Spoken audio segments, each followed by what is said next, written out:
दिल्ली की एक खूबसूरत महिला जो कि एक बैंक मैनेजर है और वह मार्केट में कुछ काम करने के बाद जैसे ही वापस अपने घर लौट रही थी तो तभी अचानक से वह एक ऑटो वाले को हाथ देती है। उसके बाद जो ऑटो वाला होता है वह ऑटो रोक लेता है और ये खूबसूरत महिला उस ऑटो के अंदर बैठ जाती है। लेकिन ऑटो में बैठने के बाद जैसे ही ऑटो चलता है तो यहाँ पर जो ये महिला होती है वो सामने लगे हुए शीशे से उस ऑटो ड्राइवर का चेहरा देखती है और देखने के बाद बहुत कुछ पुरानी बातों को सोचने लगती है। इधर यहाँ पर जो ऑटो ड्राइवर होता है वह भी उस महिला को देखता है और देखने के बाद वह भी बहुत कुछ सोचने लगता है। लेकिन फिलहाल इन दोनों में कोई भी बात नहीं होती है और जो जगह ये महिला बताती है वहां पर जाकर वह ऑटो वाला उस ऑटो को रोक देता है। जैसे ही ऑटो रुकता है तो उसके बाद यहाँ पर वह महिला उतरकर उसे किराया देने लगती है। लेकिन तभी ये ऑटो ड्राइवर जो होता है वह उसका हाथ पकड़ लेता है और कहता है कि क्या तुम मुझसे शादी करोगी। इस बात को कहते हुए ऑटो ड्राइवर की आंखों में आंसू होते हैं और यहाँ पर महिला बड़ी हैरान हो जाती है। कौन थी वह महिला और किस वजह से ऑटो ड्राइवर इससे शादी के लिए कह रहा था, पूरी सच्चाई के बारे में जानने के लिए वीडियो को अंत तक जरूर देखें। गाजियाबाद के अंदर एक परिवार होता है जिस परिवार के अंदर एक संगीता नाम की लड़की होती है जो कि परिवार की बड़ी बेटी है। उससे छोटी एक और बहन है और एक और छोटा भाई है। संगीता के पिता गवर्नमेंट जॉब किया करते हैं और संगीता पढ़ने लिखने में काफी ज्यादा होशियार है। वह अपनी पढ़ाई लिखाई कर रही थी लेकिन तभी उसके जो पिता होते हैं वह कहने लगते हैं कि बेटी अब तू सयानी हो गई है और मेरे ख्याल से अब हमें तुम्हारी शादी कर देनी चाहिए। अब यहाँ पर संगीता मना करने लगती है, कहती है कि नहीं पिताजी, शादी की कोई जरूरत नहीं है और मैं पढ़ लिख कर जब कामयाब हो जाऊं तो उसके बाद आप लोग मेरी शादी कर देना। लेकिन यहाँ पर पिता कहने लगते हैं बेटा, अड़ोस पड़ोस के लोग बातें बनाने लगे हैं और ये बिल्कुल भी ठीक नहीं है। मैं नहीं चाहता कि किसी भी तरह से हमारी बदनामी हो और तुझे तो शादी करनी ही होगी। अब यहाँ पर जब पिता फाइनल फैसला सुना देता है तो बेटी भी उसकी हाँ में हाँ करती है और कहती है कि ठीक है पिताजी, अगर आपको ऐसा ही लगता है तो ऐसा ही कर दीजिए। इसके बाद यहाँ पर जो पिता होते हैं उसके लिए इधर उधर लड़का ढूंढते हैं और ढूंढने से उन्हें एक सतीश नाम का लड़का मिल भी जाता है जो कि दिल्ली के अंदर रहा करता है और सतीश के पिता का अच्छा खासा कारोबार है जिसको सतीश ही देखा करता है। अब यहाँ पर जैसे ही ये सतीश का रिश्ता संगीता के पिता को पता चलता है तो संगीता के पिता को इससे अच्छा लड़का अपनी बेटी के लिए कहीं मिलता हुआ नहीं दिखाई देता और वह उस रिश्ते के लिए बात कर लेता है। यहाँ पर जो सतीश के घर वाले होते हैं वह भी बड़े अच्छे दिख रहे थे और कह रहे थे कि हमें तो बेटी बेटी चाहिए, बस बेटी खूबसूरत होनी चाहिए और उसके अलावा हमें कुछ और नहीं चाहिए। अब यहाँ पर जो संगीता का पिता होता है वह उस रिश्ते को तय कर देता है और यहाँ पर धूमधाम और रीति रिवाजी के साथ अपनी बेटी की शादी उस सतीश से करा देता है। सतीश के घर में उसकी छोटी बहन है और वो खुद है। शादी होने के बाद संगीता सतीश के घर चली जाती है और वहीं पर उसके साथ रहने लगती है। लेकिन वहां पर जाने के बाद उसकी सास उसे ताना मारने लगती है छोटी छोटी बातों पर और इन बातों से संगीता काफी ज्यादा परेशान होती है क्योंकि यहाँ पर संगीता के पिता ने वैसे तो काफी सामान दिया था लेकिन ज्यादा महंगा सामान नहीं दिया था क्योंकि यहाँ पर जो सतीश था वह परिवार का इकलौता बेटा था तो उसी हिसाब से वो लोग सामान भी चाहते थे लेकिन उन्होंने कहा तो नहीं था। और यहाँ पर जो संगीता के पिता होते हैं उनको अभी अपनी एक और बेटी की शादी करनी थी और उनकी ज्यादा बड़ी आमदनी नहीं थी। जैसा उनका ब्याह था उस हिसाब से उन्होंने अच्छा खासा दहेज दिया था और अच्छी तरह से बारात की खातिरदारी की थी। लेकिन उसके बावजूद भी ससुराल वालों को यह बात रास नहीं आती है और वो बार बार बेटी को ताना मारने लगते हैं।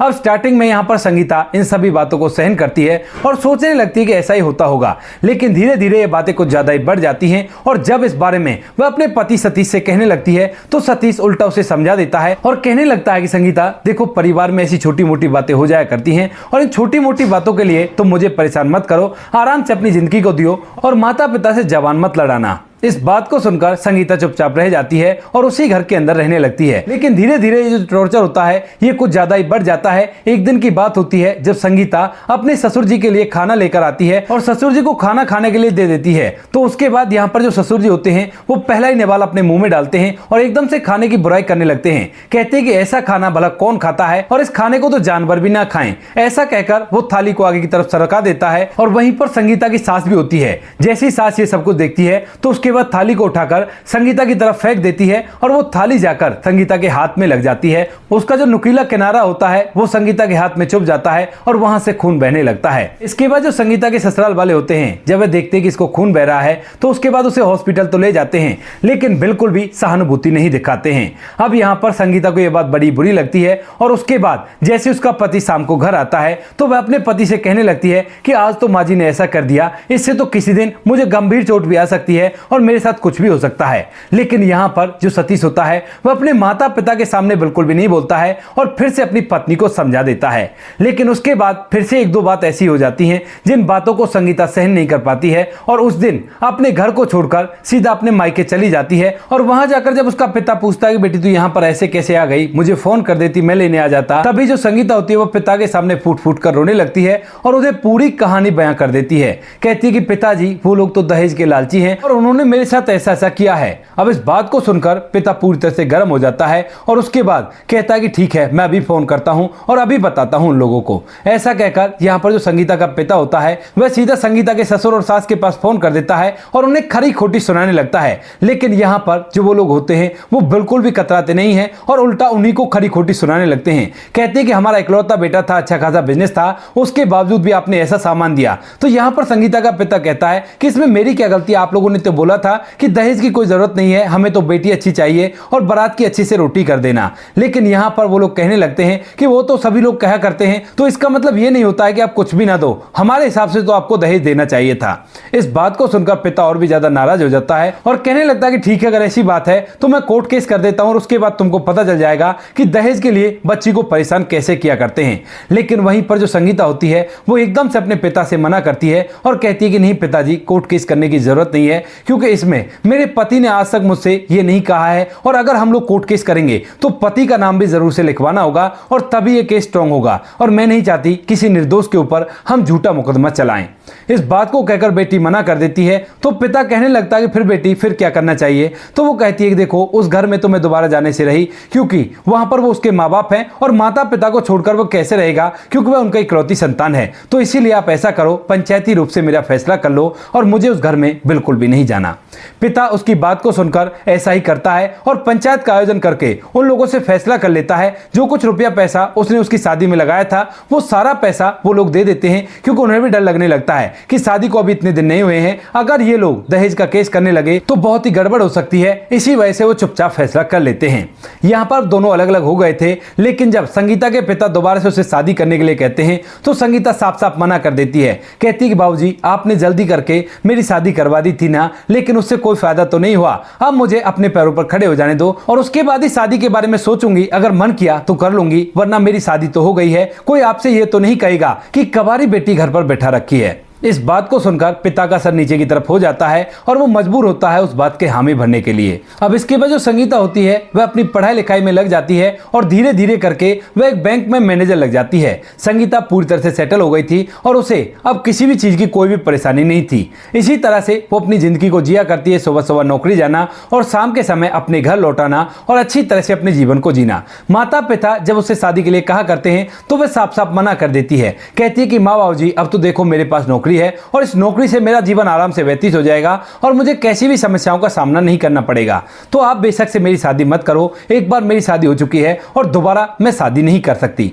माता पिता ने दोनों छोटे छोटे बच्चों की भी शादी कर दी थी, अब केवल यही बेटी उनके साथ रहा करती थी। लेकिन बेटी का दुख उन्हें बार बार हुआ करता है कि बेटी ऐसी अपने जीवन को व्यतीत करती है, लेकिन यहाँ पर वे उससे कुछ भी नहीं कहते हैं और इसी तरह से समय बीतता रहता है। तभी एक दिन यहाँ पर जो संगीता होती है वह मार्केट किसी काम से जाती है और जब मार्केट से घर जाने के लिए वह एक ऑटो को हाथ देती है तो वह ऑटो रुक जाता है और उस ऑटो के अंदर वो बैठ जाती है। लेकिन जैसे वो उस ऑटो के अंदर बैठती है और वह ऑटो चलने लगता है तो एकदम से उसकी नजर सामने वाले शीशे पर जाती है, जिस शीशे के अंदर से ऑटो ड्राइवर का चेहरा साफ साफ दिखाई दे रहा था।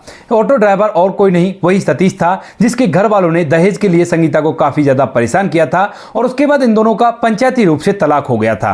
अब यहाँ पर जैसे वो सतीश को देखती है तो बड़ी हैरान हो जाती है, लेकिन फिलहाल ना तो उससे कुछ बात करती है और मन ही मन गहन सोच विचार करने लगती है। सोचती है कि ये ऑटो क्यों चला रहा है, क्योंकि इसका तो अच्छा खासा बिजनेस था और इसे ऐसा क्या हो गया। वह इस बात को पूछना तो चाहती है, लेकिन उसे पूछने की हिम्मत इकट्ठा नहीं कर पाती है और ऐसे ही उस ऑटो में बैठी रहती है। जब उसकी मंजिल आ जाती है तो उसके बाद वो ऑटो रुकवाती है और ऑटो रुकवाने के बाद उसे किराया देने लगती है। लेकिन जैसे ही वो अपने हाथ में पैसे लेकर किराया सतीश की तरफ बढ़ाती है तो दोनों की एक दूसरे से आंखें मिलती हैं और आंखें मिलने के बाद सतीश की आंखों में आंसू आ जाते हैं और यहाँ पर जो ऑटो ड्राइवर सतीश होता है वो एकदम से संगीता का हाथ पकड़ लेता है और कहता है कि संगीता, क्या तुम मुझसे दोबारा शादी कर सकती हो। अब इस बात को कहते हुए सतीश की आंखों में आंसू थे और जब यहाँ पर संगीता सतीश की आंखों में आंसू देखती है तो उसके बाद कहने लगती है कि सतीश क्या हुआ, तुम्हारी आंखों में आंसू कैसे? मैंने तो सुना था 3 साल पहले तुमने दूसरी शादी कर ली है और तुम्हारी दूसरी पत्नी ढेर सारा दहेज लेकर आई है। अब इस बात को सुनकर यहाँ पर सतीश कहने लगता है कि सुना तो तुमने सही था, लेकिन अब क्या करूं, वो पत्नी भी घर को छोड़कर चली गई और उसने तो परिवार वालों को काफी ज्यादा जीना हराम कर दिया, क्योंकि वो अपने साथ ढेर सारा दहेज जो लेकर आई थी और उसने माता पिता का इतना जीना हराम कर दिया कि उसकी वजह से माता पिता बीमार रहने लगे और उसके बावजूद भी वो इस घर को छोड़कर चली गई। क्योंकि यहाँ पर माता पिता अगर उससे कुछ भी कहते तो वो तुरंत से उल्टा जवाब दिया करती और साफ साफ बोल देती है कि मैं ढेर सारा दहेज लेकर आई हूं और आप लोगों ने मुझे कोई खरीद नहीं लिया है, मैं तो जैसा चाहे वैसा घर के अंदर रहूंगी और मुझे मेरी जिंदगी को आराम से व्यतीत करने दो। इसी चक्कर में जब उसकी जिंदगी को आराम से व्यतीत कराते हैं हम लोग तो हमारा पूरा बिजनेस भी ठप हो जाता है और अंत के दर्जे वो हमारा घर छोड़कर वहां से भाग जाती है। लेकिन जब मेरी पत्नी घर को छोड़कर चली गई थी तो उसके बाद मेरे माता पिता की तबीयत और भी ज्यादा खराब रहने लगती है। लेकिन जब मेरे पिता इस दुनिया को छोड़कर जाते हैं तो उसी समय मेरे सामने हाथ जोड़ते हैं और कहते हैं कि बेटा हमें माफ कर दे, हमसे बहुत बड़ी गलती हो गई, अगर हो जाए तो अपनी पहली पत्नी को दोबारा से मनाकर वापस ले आ और उसी के साथ अपने जीवन को जी, क्योंकि वो लड़की घर जोड़ने वाली थी, घर उड़ाने वाली नहीं थी और उसे कैसे भी करके तू मना ला। ऐसा कहने के कुछ ही दिनों बाद पिता इस दुनिया से चले जाते हैं और फिर उनके बाद कुछ दिनों में ही माँ भी इस दुनिया से चली जाती है। जब माता पिता इस दुनिया में नहीं रहते हैं तो मैं सोचने लगती हूँ कि क्यों ना अब सच में ही तुम्हें जाकर मनाया जाए। लेकिन जब मैं तुम्हारे बारे में पता करता हूँ तो मुझे पता चलता है कि तुम्हारी सरकारी नौकरी लग चुकी है और तुम्हारे साथ माता पिता ने बहुत बुरा किया था और मैंने भी तुम्हारा साथ नहीं दिया था, तो इसी वजह से मैं तुमसे ये बात कहने की हिम्मत नहीं जुटा पाता हूँ और ये बात ऐसे ही रह जाती है। अब यहाँ पर संगीता को पूरा मामला समझ में आ गया था कि इसी कारण से यहाँ पर जो सतीश है वो ऑटो चलाकर अपना गुजारा किया करता है और इसी तरह से अपने जीवन को जी रहा है। लेकिन फिर वो कह देती है देखो सतीश, अभी इसके बारे में मैं तुमसे बात नहीं कर सकती क्योंकि अब तक मुझे माता पिता ने अपने पास रखा है और वही मेरे इन सब चीजों का फैसला करने वाले हैं। मैं तुमसे इस बारे में कुछ भी नहीं कह सकती। तुम ऐसा करो, मुझे अपना नंबर दे दो और जो भी बात होगी मैं तुम्हें फोन पर बता दूंगी। इसके बाद सतीश उसे अपना नंबर दे देता है और यहाँ से संगीता अपने घर की तरफ चली जाती है। सतीश इसके बाद से संगीता के उसी बैंक पर, क्योंकि वो बैंक दिल्ली के अंदर था और जब भी संगीता का ड्यूटी का टाइम होता है तो सतीश अपने ऑटो को लेकर सुबह सुबह वहां पहुंच जाता है और संगीता जब सतीश को खड़ा हुआ देखती है तो उसी के ऑटो में बैठ जाती है और उसी से बैंक जाने लगती है। लगभग 2 महीने तक यही सिलसिला चलता है और जब 2 महीने तक लगातार ये सिलसिला चलता है तो संगीता को लगने लगता है कि सच में ही सतीश काफी अच्छा है और उसी के साथ रहना चाहिए। तो इसी वजह से एक शाम वो अपने पिता से बात करती है और कहती है कि पिताजी, मुझे वो सतीश मिला था और वह अब ऑटो चलाया करता है। अब यहाँ पर जब संगीता के पिता ये सुनते हैं कि उसका पहला पति ऑटो चलाया करता है तो वो भी इस बात को जानना चाहते हैं, क्योंकि उन्होंने भी अब तक कोई खास खबर नहीं ली है। जब उन्हें पता चला था कि लड़के ने दूसरी शादी कर ली है तो उसके बाद से उन्होंने उनके बारे में पूछना तक भी बंद कर दिया था। लेकिन अचानक से उन्हें पता चलता है कि वह लड़का ऑटो चलाया करता है तो वह पूछने लगते हैं कि बेटी कैसे कैसे क्या हुआ जो वो ऑटो चलाया करता है। तो उसके बाद यहाँ पर जो संगीता होती है वह पूरी कहानी बताती है और कहती है कि पिताजी वो दोबारा से शादी करने के लिए तैयार है, अगर आप लोग चाहो तो मैं उससे दोबारा शादी कर सकती हूँ।